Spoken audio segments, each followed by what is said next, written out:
नमस्कार, आप सभी का हमारे चैनल में स्वागत है। और आज हम चर्चा करेंगे कि पृथ्वी की उत्पत्ति कैसे हुई है। पृथ्वी एक संस्कृत शब्द है जिसका अर्थ एक विशाल धरा निकलता है। एक अलग पौराणिकता के अनुसार महाराज पृथु के नाम पर इसका नाम पृथ्वी रखा गया। इसके अन्य नामों में धरा, भूमि, धरित्री, रसा, रत्नगर्भा इत्यादि सम्मिलित हैं। कालांतर में गैस और धूल कण फिर पास पास आने लगे, फिर ग्रह निर्माण की प्रक्रिया शुरू हो गई। जल्दी ही ये गैस और धूल के कण मिलकर एक बड़ा आकार लेने लगे, जबकि गैस और धूल के कण अब भी सूर्य का चक्कर लगा रहे थे। इन पिंडों से धूल और गैसे के कण और ज्यादा मात्रा में जुड़ने लगे और उनमें से एक पिंड आगे चलकर हमारी पृथ्वी बन गई। इनके अनुसार ग्रह निर्माण तप्त गैसीय निहारिका से नहीं वरन ठोस पिंड से हुआ है।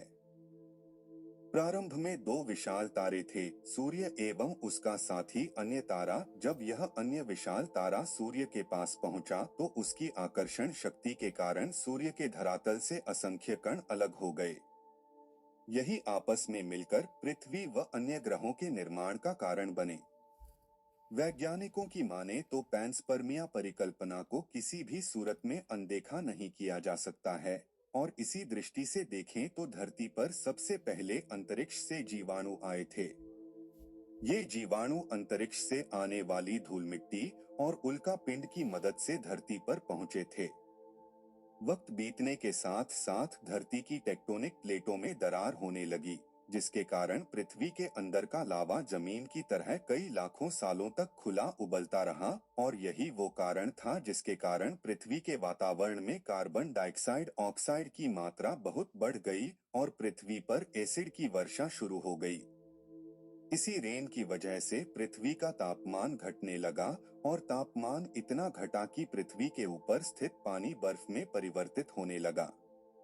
पृथ्वी पर पहली बार भयंकर हाई से आया। इस वक्त पूरी पृथ्वी सफेद बर्फ से ढक चुकी थी। आमतौर पर जब धरती पर सूरज की किरणें गिरती हैं, तब वह जमीन उन किरणों को सोख लेती है। मगर क्योंकि पूरी पृथ्वी बर्फ से ढक चुकी थी और क्योंकि वह सफेद और चमकीली होती है, जिसके कारण सूरज की किरणें धरती पर गिरने के बाद वापस चली जाती थी, इसी कारण से पृथ्वी कई लाखों सालों तक बर्फ से ढकी रही। मगर फिर से पृथ्वी के अंदर स्थित गर्मी ज्वालामुखी के रूप में निकलना शुरू हो गई, और इन ज्वालामुखियों से निकलने वाली गर्मी ने परत को पिघलाना शुरू कर दिया। किसी भी जब पृथ्वी की गहराई में बचे खुचे सूक्ष्मजीव धीरे धीरे बदल रहे थे, और अगर वह ऑक्सीजन को अपने शरीर को बड़ा और जटिल बनाने के लिए इस्तेमाल करने लगे थे। इस बीच पानी में अलग से भी छोटे समुद्री पौधे निकलने शुरू हो चुके थे। जैसे जैसे ज्वालामुखी निकल रहे थे, वैसे वैसे वातावरण कार्बन डाइऑक्साइड की वजह से गर्म हो रहा था। वक्त के साथ साथ बर्फ तो पिघलने लगी, मगर धरती पर फिर से एसिड की वर्षा शुरू हो गई, जिसके कारण फिर पृथ्वी ठंडी होने लगी और भीतर पृथ्वी की ज्यादातर सतह बर्फ से ढक गई। ऐसा बार बार कई हजारों सालों तक होता रहा, और इसी कारण से अब समुद्री जीव धीरे धीरे वातावरण के हिसाब से विकसित हो रहे थे। इस बीच कई सारे जीव और समुद्री जंगली जीव लुप्त हो गए, मगर जो बच गए वो धीरे धीरे पृथ्वी के बदलते तापमान के हिसाब से ढलते गए, और अब हजारों सालों बाद समुद्री पेड़ बर्फ की वजह से पूरी तरह से मरते या सूखते नहीं थे। अब सूक्ष्म जीव समुद्री जीव बन चुके थे। जब फिर से ज्वालामुखियों ने पृथ्वी की बर्फ को पिघलाने शुरू किया, तब ये समुद्री पेड़ जल्दी विकसित होकर फैल गए। धीरे धीरे वातावरण में ऑक्सीजन की मात्रा बढ़ने लगी, और पृथ्वी पर होने वाली एसिड की वर्षा कम होने लगी, तो वातावरण में ऑक्सीजन आने की वजह से पृथ्वी की ओजोन लेयर मोटी होने लगी, और आज से लगभग 47 करोड़ साल पहले पृथ्वी की ऊपरी सतह पर पहली बार मोसोर्स नामक प्लांट उगना शुरू हुआ। वक्त के साथ साथ जमीन पर अलग अलग प्रकार के पौधे और पेड़ उगना शुरू हुए। एक वक्त ऐसा आया जब जमीन के पेड़ों की लंबाई लगभग 80 से 100 फीट थी।